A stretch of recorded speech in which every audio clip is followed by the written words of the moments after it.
Well, welcome back to Painting with KQ. I'm Keith. We have started a new piece. What we're doing is basically going to be a shipwreck island. We have some wispy clouds up here. There's going to be mountains in here, and this will be a lesson next time. We're going to change what's on here. It's just kind of laying in where a mountain's going to be. We're going to have turquoise water here, a shipwreck here.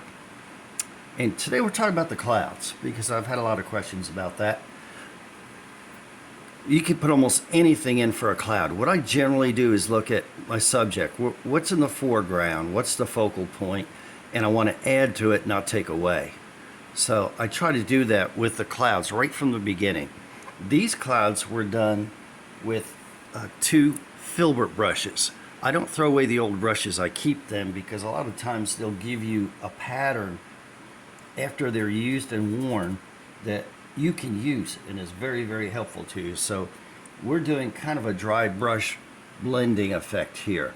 So what I've done is basically just added in little bits and pieces of cloud just like this, and it makes it interesting.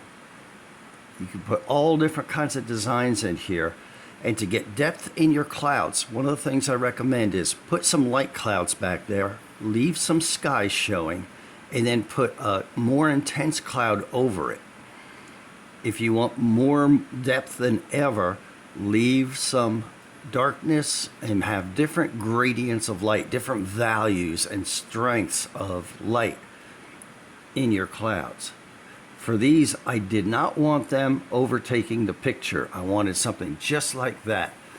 I graduated, this is acrylic paint, I graduated the blue from a darker to a lighter, and this is all indicating where the sun is, which is very important, as you know, with clouds. I didn't want tons of, I don't know, just lots of color and all right here in the middle. I wanted it more to the outside, and see, this is in the middle here, and this is more on the outside. So I think that's going to give this a better statement. And that's what I was looking for with these clouds. Clouds are very free, so when you're painting them, for me, one of the big keys, as I'm doing clouds, I want it very, very loose. I get back on the brush like this, and just keep them very, very light. I like this effect where we have a kind of a light sky, and what we put in there was just bright specks of light. There's going to be a cliff here. So it should be very, very interesting. Now, you can do all different types of effects. Let's play with that since we're talking about clouds today. This is a play canvas. I just put some black gesso on here and want to try ideas. Occasionally we'll use a medium like this that'll help us blend. And if I want to see what kind of effect I'm going to get before I put it on my painting, I recommend you have one of these. Because I was playing actually on a different painting with this kind of effect using different blues and a little bit of white. And you can see the interesting effect we got there with that. So the different types of clouds you can do are endless. You do whatever you want to do. Let's just start with a filbert brush, an older brush. And we're just going to lay in an idea. Let's say we want to be very free. So there. Say that's our idea. This is going to be indicating that the sun is on this side. Now if I want to, I could take, say, a regular flat brush, something square. If I want more of an edge to the cloud, I want this brighter over here, I can take that and enhance this part of the cloud very simply. And you can see how very quickly that starts to take on a form and a feel.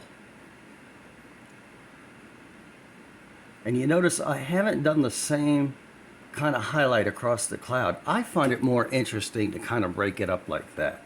Then we want to blend this interior just a little bit.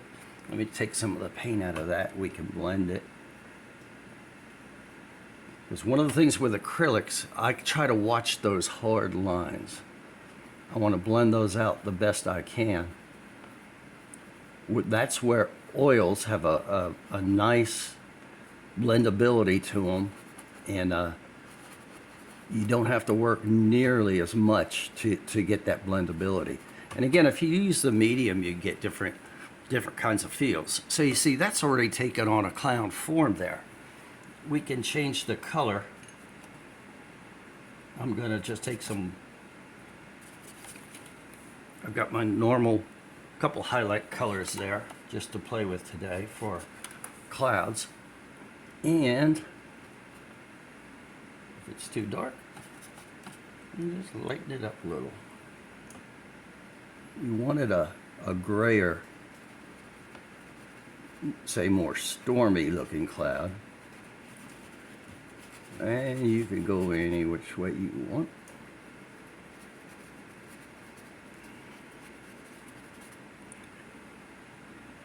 So I'm taking some darker gray for the bottom. And then I'm going to blend that together in here. And you can see how we've already started getting a stormier looking cloud, maybe at night. Then again, if you want to enhance the edges and kind of state where the light source is, whether it's the moon or something else, you can keep getting lighter and lighter as much as you want till you get your desired effect.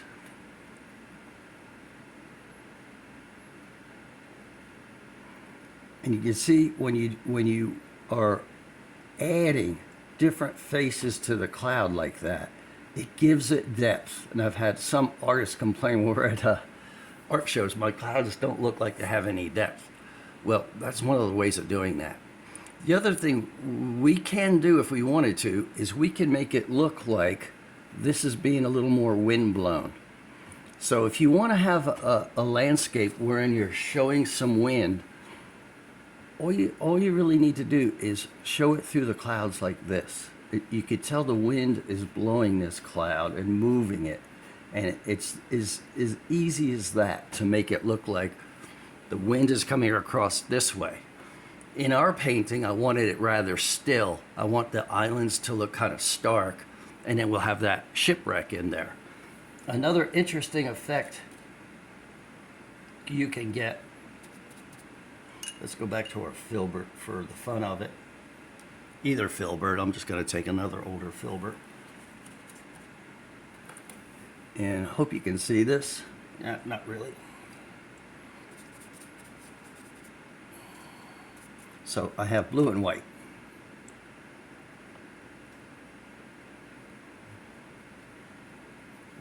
And we're just playing all these different effects.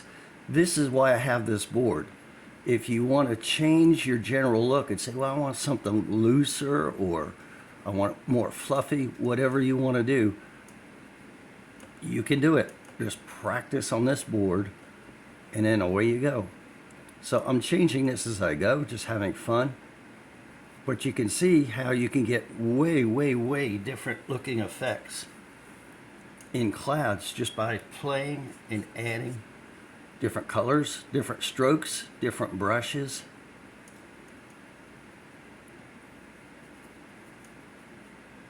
And generally, what I try to do is get the bottoms darker and use more of a dry brush feel to it. So now what we're going to do is change the bottom. It's that simple. Isn't that fun? And then as your brush runs out of paint, you just come across like this till it about disappears into nothing. And then if I want to take the dark part up a little bit, isn't that fun? Make any kind of clouds that you want to make. You want something very, very mild looking.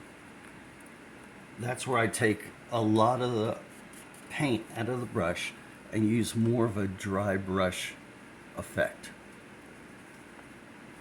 Something like this can get very, very wispy.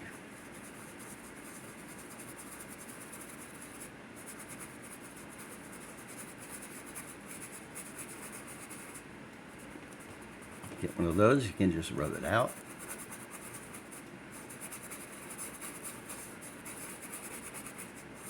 And there's a little floater that you could just about see through. And I know you've seen these out there sometimes. And then we just get that effect that we're looking for. And it's nice sometimes to break it up, put some of your cloud here, then have it continue on up there. But see those kind of effects very simply, very quickly. If you don't want the brush strokes in here, you can just blend that out very, very easily. Same brush, just mixing that together. So anyway, there's a couple of looks at different types of clouds that you can do. And I'm not going to tell you, oh, well, that's easy. Just play with it. The more you play with it, the more effect that you get. And then from here, we could highlight that more. We can break this up. We can put more structure to that, or just keep putting in very, very, very light misty clouds like this. The windblown look. So I hope that helps you a little bit with clouds. It gives you some ideas. You can do this in sunsets. You use the oranges, the reds, yellows, whites, purples, all that kind of thing. Just keep that in mind when you're working on your clouds. What time of year is it? What look are you going for? What time of day is it? Or night? So anyway, hope that does help you. And I appreciate you being here, painting with KQ. And I hope, as always, you have an incredible day.